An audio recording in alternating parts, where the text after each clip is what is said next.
Marwari media आप देख रहे हैं। आज है 25 जनवरी 2024 गुरुवार का दिन और हिंदू तिथि पूर्णिमा है। नजर डालते हैं आज की बड़ी खबरों पर। शुरुआत करते हैं बड़ी खबर के साथ। बड़ी खबर, प्रधानमंत्री नरेंद्र मोदी फ्रांस के राष्ट्रपति एमेनुएल मैक्रों के साथ जयपुर में आज रोड शो करेंगे और राजस्थान की ऐतिहासिक विरासत को देखने आएंगे। मोदी और मैक्रों गुरुवार दोपहर 2 बजे जयपुर पहुंचेंगे। इसके बाद जयपुर से सांगानेरी गेट से हवा महल तक रोड शो होगा।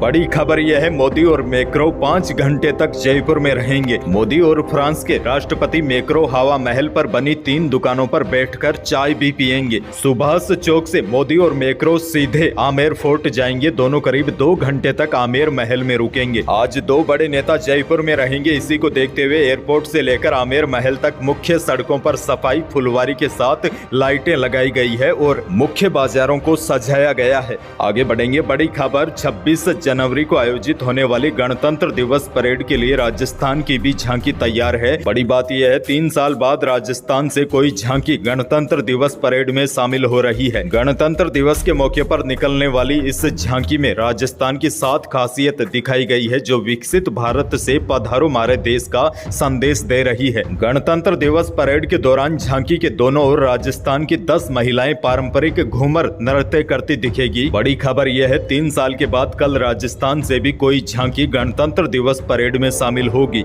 आगे बढ़ेंगे। बड़ी खबर, विधानसभा में शून्यकाल के दौरान नेता प्रतिपक्ष टीकाराम जूली ने ओल्ड पेंशन स्कीम को लेकर सरकार पर आरोप लगाए।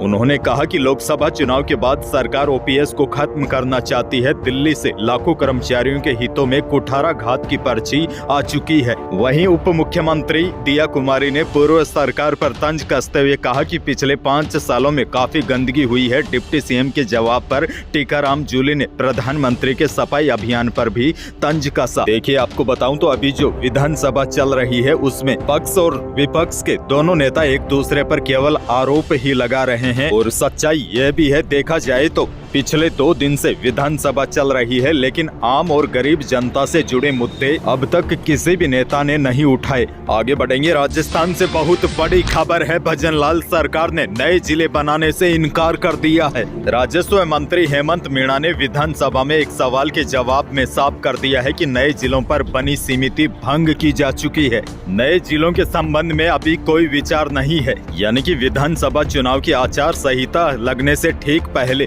जिन 3 नए जिलों की घोषणा की गई थी, मालपुरा, सुजानगढ़ और कुचामन सिटी की अधिसूचना अब अटक गई है। आगे बढ़ते हैं। भजनलाल सरकार का एक और बड़ा फैसला, राजस्थान के सभी स्कूलों में सूर्य नमस्कार अनिवार्य कर दिया गया है। राजस्थान की नई भजनलाल सरकार की ओर से जारी आदेश में बताया गया है कि प्रदेश के सभी स्कूलों में 15 फरवरी से सूर्य नमस्कार लागू किया जाएगा। राज्य के शिक्षा मंत्री मदन दिलावर ने सरकारी स्कूलों में प्रार्थना के समय सूर्य नमस्कार करवाने के कार्यक्रम की घोषणा की है। आगे बढ़ेंगे। बड़ी खबर, जोधपुर में सीएम भजनलाल शर्मा ने कहा कि जो गलत काम करेगा वह सीबीआई से डरेगा। उन्होंने कहा कि अब राजस्थान में कानून का राज चलेगा, भूमाफियाओं का नहीं। उन्होंने कहा कि पिछली सरकार ने सीबीआई पर जो रोक लगाई थी उसे हटा दिया गया है। दरअसल सीएम बुधवार को जोधपुर दौरे पर थे। उन्होंने रावण का चबूतरा मैदान में शुरू हुए पश्चिमी राजस्थान हस्तशिल्प उद्योग महोत्सव के उद्घाटन के दौरान यह बातें बोली।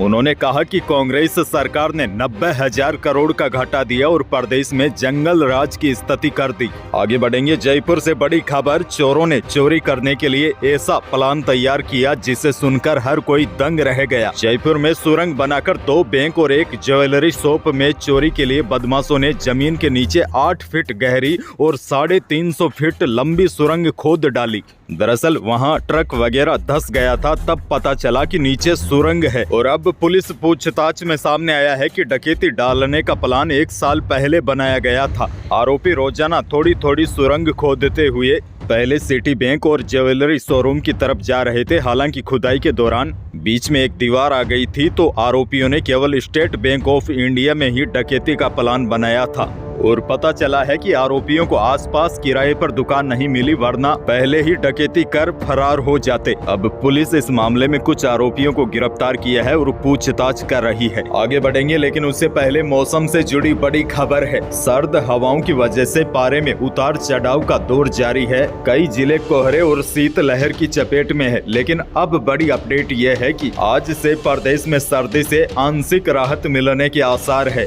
दरअसल उत्तर भारत में आज एक पश्चिमी विक्षोभ सक्रिय होगा। इसके असर से उत्तरी हवा आनी रुक जाएगी, जिससे सर्दी से राहत मिलेगी और 26 जनवरी से राज्य के अधिकांश शहरों में तापमान में 2 से 3 डिग्री सेल्सियस तक की बढ़ोतरी होगी। इससे यहाँ लोगों को कड़ाके की सर्दी से अब राहत मिलेगी।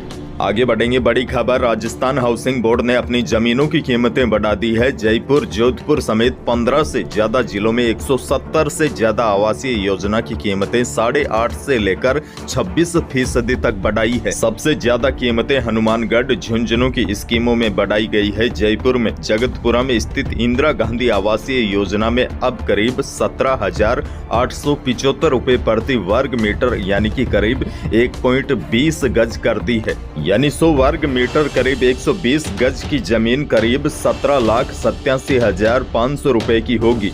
यहाँ कीमतें 23% से ज्यादा बढ़ाई गई है। कीमतें 1 जनवरी से लागू मानी जाएगी। इस निर्णय के बाद अब निर्माणाधीन मकानों की कीमतों में भी बढ़ोतरी हो जाएगी। हाउसिंग बोर्ड से जारी नई रेट लिस्ट में सबसे ज्यादा 26% दरें हनुमानगढ़ योजना में बढ़ाई गई है। आगे बढ़ते हैं, बड़ी खबर। राजस्थान के लोगों के लिए खुशखबरी। राजस्थान के 7 शहरों से अयोध्या के लिए बसें चलेगी और बड़ी खबर तो यह है 26 जनवरी के बाद रोडवेज अयोध्या के लिए बस शुरू करेगा और सबसे बड़ी बात यह है, इन बसों में महिलाओं को विशेष छूट मिलेगी। तो यही थी प्रदेश और देश की आज की कुछ बड़ी और महत्वपूर्ण खबरें। वीडियो को लाइक करना बिल्कुल न भूलिए और चैनल पर नए हैं तो सब्सक्राइब भी कर लीजिए ताकि आप अपडेट रहे बड़ी खबरों से। धन्यवाद।